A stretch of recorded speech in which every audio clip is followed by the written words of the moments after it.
माया जाल। भारत देश के ऊपर एक ऐसा माया जाल है जिसके कारण पिछले 3 साल में 50 से ज्यादा लोगों ने सुसाइड किया है। हजारों लोग अपने सेविंग्स और फाइनेंस पोजीशन डिस्ट्रॉय कर चुके हैं और लाखों लोग डिप्रेशन में गए हैं, रिलेशनशिप खराब हो गए। वो माया जाल क्या है? Online gambling and online games. जी हाँ, ऑनलाइन गैम्बलिंग या गेम्स, इसको आप बेटिंग कहो, फैंटेसी लीग कहो, एंटरटेनमेंट कहो या सीधे सीधे ऑनलाइन जुआ कह दो, ये है सबसे बड़ा माया जाल। सबका काम एक ही है, लोगों को शॉर्टकट से पैसे कमाना, और ये तरीका दिखाओ कि कम मेहनत से आप लखपति बन सकते हो। सेलिब्रिटीज को दिखाकर, एक्साइटमेंट करके, फन के नाम पे, स्किल के नाम पे करोड़ों के सपने दिखाकर उन्हें ट्रैप करना।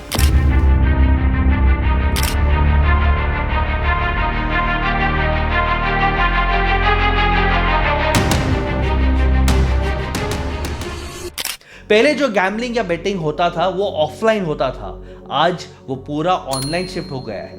और एक रिपोर्ट तो भाई साहब ये बोलता है कि हमारे भारत देश में रोज 14 करोड़ से ज्यादा लोग बेटिंग करते हैं। और आईपीएल के दौरान जो हमारा एंटरटेनमेंट का प्राइम टाइम है, उसमें 37 करोड़ लोग आईपीएल बेटिंग में कैजुअल या सीरियस इसमें घुस जाते हैं। सालाना 2020 में गैम्बलिंग मार्केट ग्लोबली लगभग $131 बिलियन का था और इसमें से अप्रोक्सीमेटली आधा यानी $60 बिलियन अकेले इंडिया ने कंट्रीब्यूट किया। आखिर कैसे ये ऑनलाइन बेटिंग, जहां हारने का खतरा इतना बड़ा है, फंसने का खतरा इतना बड़ा है, रिवॉर्ड के चांसेस बहुत कम है, इतना फेमस हो गया, इतना बड़ा इंडस्ट्री हो गया, क्यों अपना इंडियन गवर्नमेंट इसके ऊपर कोई एक्शन नहीं ले रहा है? क्या ये लीगल है या नहीं है? आज के इस वीडियो में मैं डिटेल में ये सभी सवालों का आंसर दूंगा। इनके हम बिजनेस मॉडल स्टडी करेंगे, गवर्नमेंट के रेगुलेशंस को डिस्कस करेंगे और हम हमारी नॉलेज बढ़ाएंगे। दोस्तों, मैं हूं आपका बिजनेस ग्रोथ मेंटोर बसेश गाला।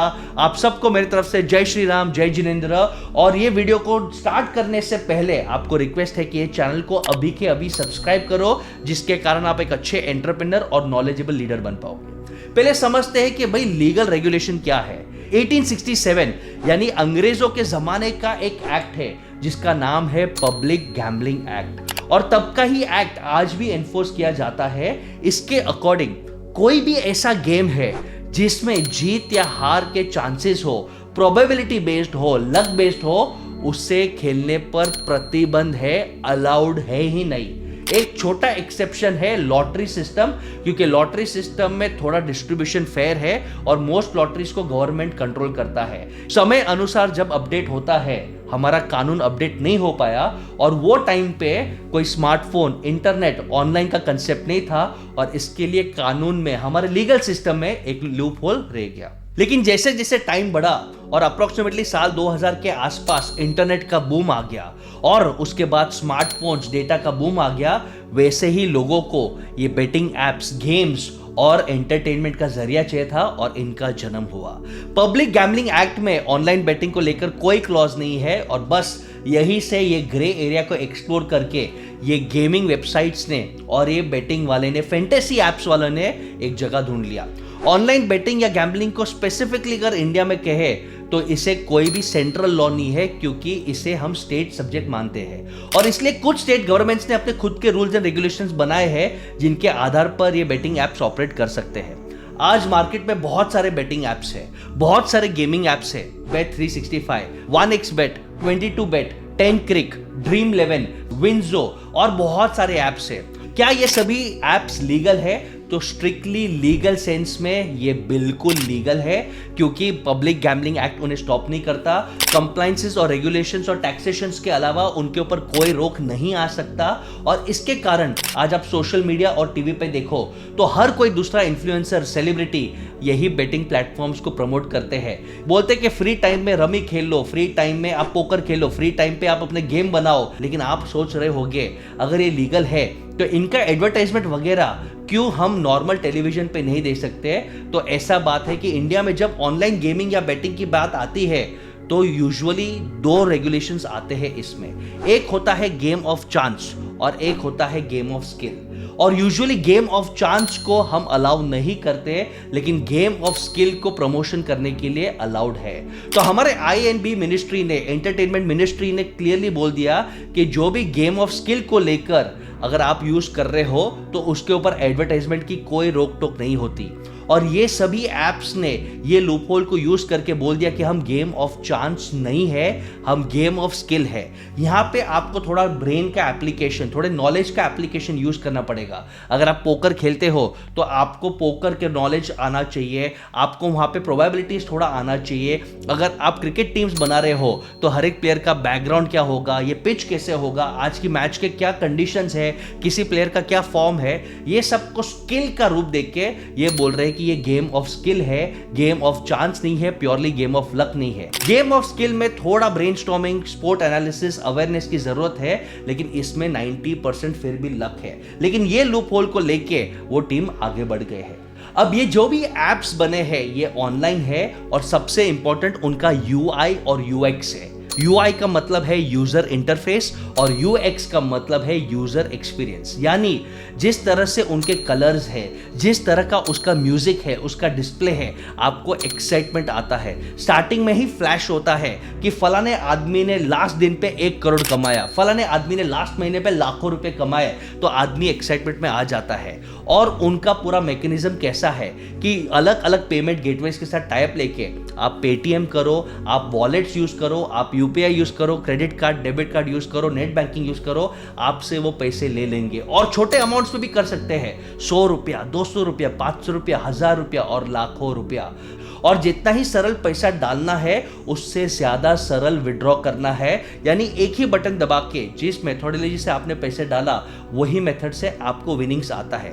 तो जो भी इंसान पहले खेलता है यूजुअली बिगिनर्स लक उसे मिलता है, वो थोड़े पैसे जीतता है, 50 डालता है, 100-200 रुपया जीतता है, वो 200 रुपया विड्रॉ आता है, उसको एक SMS आता है, एक्साइटमेंट हो जाता है और फिर वो और अपनी डेयरिंग बढ़ाता है।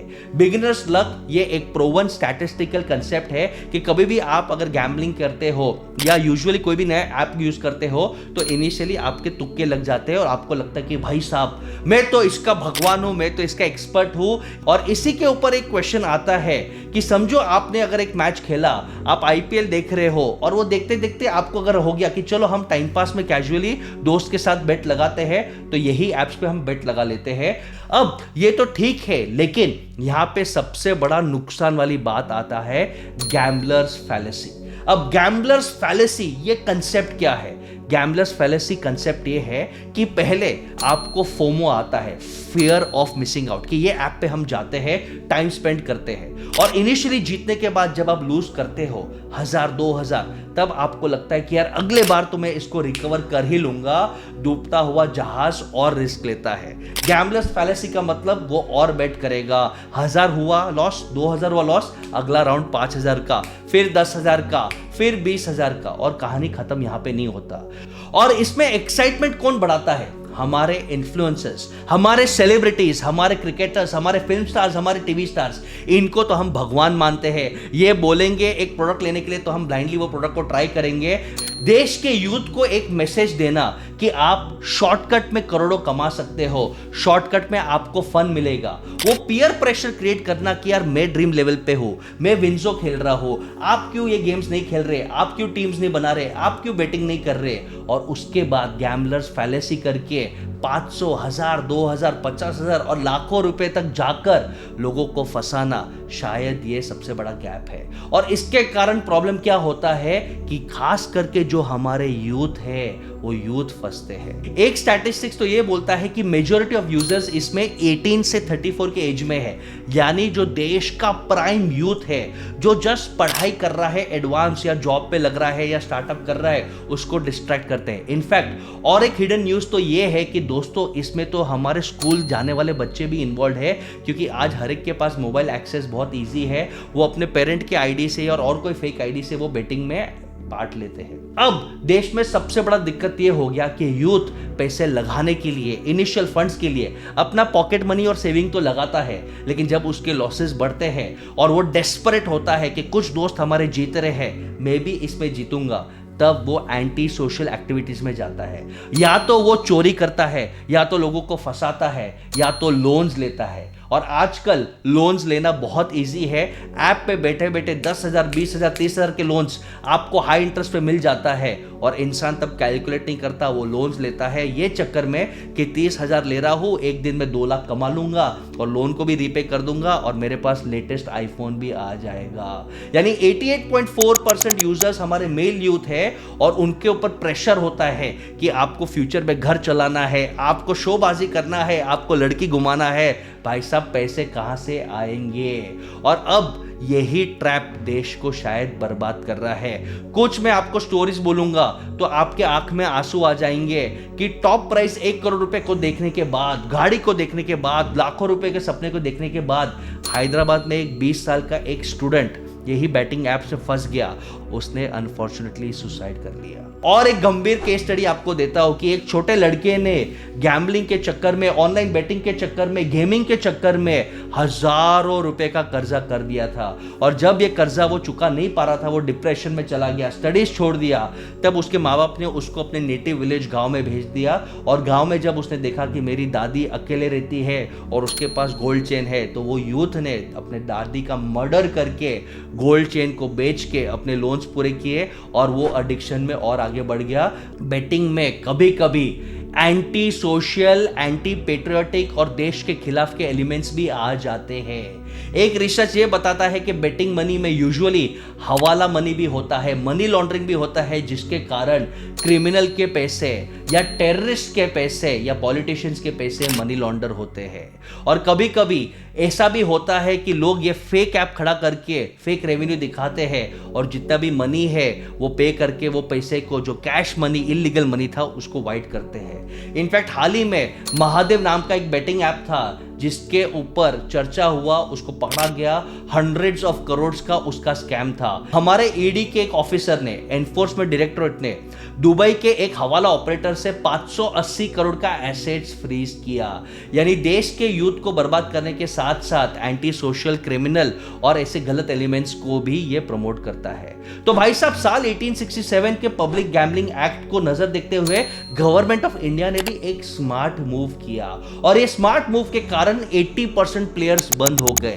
एक साल पहले कोई भी टॉम, हैरी एंड डिक अपना ऐप लॉन्च करता, उसको इजी वैल्यूएशन मिल जाता और वो फेमस सेलिब्रिटी को फेस बनाकर लोगों को अट्रैक्ट करते हैं। लेकिन गवर्नमेंट ऑफ इंडिया ने बोला कि भाई, हम आज तो ये लीगल लॉ फ्रेमवर्क को ज्यादा चेंज नहीं करेंगे, लेकिन हम 30% TDS, tax deducted at source, ये इंप्लाई कर देंगे। उसका मतलब जिसको गैम्बलिंग करना है, ऑनलाइन एंटरटेनमेंट करना है, आप कर सकते हैं, लेकिन आपका जो नेट विनिंग रहेगा, यानी जो आपने पैसे डिपॉजिट किए हैं और वो पैसे के बाद आप जो विन करते हो, उसका जो डिफरेंस है, नेट अमाउंट है, यानी 1,000 रुपया आपने डाला और अगर आप 1 लाख रुपया जीतते हो तो 99,000 रुपीज आपका नेट अमाउंट होता है। उसके ऊपर आपको 30% टैक्स काटना पड़ेगा। यानी जो एप्स है वो जब विड्रॉल कस्टमर्स मांगते हैं, यूजर्स मांगते हैं, तो 30% विनिंग अमाउंट उनको कट करना पड़ता है, गवर्नमेंट को सबमिट करना पड़ता है और इसके कारण इनकी पॉपुलैरिटी थोड़ी कम हो गई और जो छोटे छोटे प्लेयर्स थे वो सब खत्म हो गए। अब इसके सॉल्यूशंस क्या है? सॉल्यूशन नंबर 1, बड़े ऑर्गेनाइजेशन प्लान कर रहे हैं कि भाई बेटिंग को हम लीगलाइज कर लें। बेटिंग को लीगलाइज करने के कारण सबसे बड़ा क्या होगा कि एक रेगुलेशन के अंदर फ्रेमवर्क आएगा, गवर्नमेंट का टैक्सेशन इनकम भी बढ़ जाएगा। आप वेरीफाई कर सकते हो पैन कार्ड, आधार कार्ड बेस पे कि कौन इंसान उस पर बेट कर रहा है, क्या उसके पास उतना इनकम है, क्या वो अंडर एज है कि नहीं है। और इसके कारण आपका जो हवाला मार्केट है, ग्रे मार्केट है, जो बुकी का मार्केट है, वो खत्म हो जाएगा। नंबर 2, अगर आप इसको वापस कंटिन्यू करते हैं तो जैसे भारत देश के क्रिकेट पे दाग लगा था 2000 के आसपास और IPL के वक्त भी, तभी भी मैच फिक्सिंग, स्पॉट फिक्सिंग हो सकता है। अगर आप इसको रेगुलराइज करते हो तो match fixing, spot fixing control होगा। नहीं तो मुझे डर है कि कल उठ के ये बेटिंग एप्स के कारण, ये रेवेन्यू के चक्कर में भाई साहब वापस मैच फिक्सिंग, स्पॉट फिक्सिंग बढ़ न जाए, या तो फिर IPL में आज पूरा मैच फिक्सिंग, स्पॉट फिक्सिंग चालू है कि ये कंपनीज कमा सके। और थर्ड, सबसे इंपॉर्टेंट, अपने घर में ऑनेस्ट कम्युनिकेशन। जिस घर में मेहनत का पैसा होता है, एथिक्स का पैसा होता है, अच्छे संस्कार होते हैं, सनातन धर्म और अपने देश की संस्कृति का प्यार होता है, वहां पे लोगों को अवेयरनेस होता है कि भाई शॉर्टकट वाला पैसा टिकता नहीं और वो पैसा आपको खुशी और बरकत नहीं देगा। और जिस घर में ओपन कम्युनिकेशन होता है कि माँ बाप अपने बच्चे से ओपनली एज अ फ्रेंड्स बात करें, बच्चा अपने माँ बाप को बोल सकता है कि भाई मैंने ये ट्राई किया, मैंने 2000 लॉस कर दिया, तभी माँ बाप उन्हें काउंसिल करे, बच्चे को लगे कि हमारे माँ बाप हमारे फ्रेंड्स हैं, तो शायद सुसाइड और क्राइम के घटना कम हो सकते हैं। आपके क्या विचार है? क्या बेटिंग बढ़ेगा? आप अपने परिवार को इससे कैसे शील्ड करोगे? अपने विचार डेफिनेटली कमेंट्स में डालना। ये वीडियो को मैक्सिमम शेयर करो कि बच्चे, पेरेंट्स, लीडर्स अपने टीम, अपने फैमिली के साथ डिस्कस कर सके, जागरूक हो सके, और ऐसे ही अमेजिंग लीडरशिप बिजनेस कंटेंट के लिए keep following your business mentor Vashishtha काला।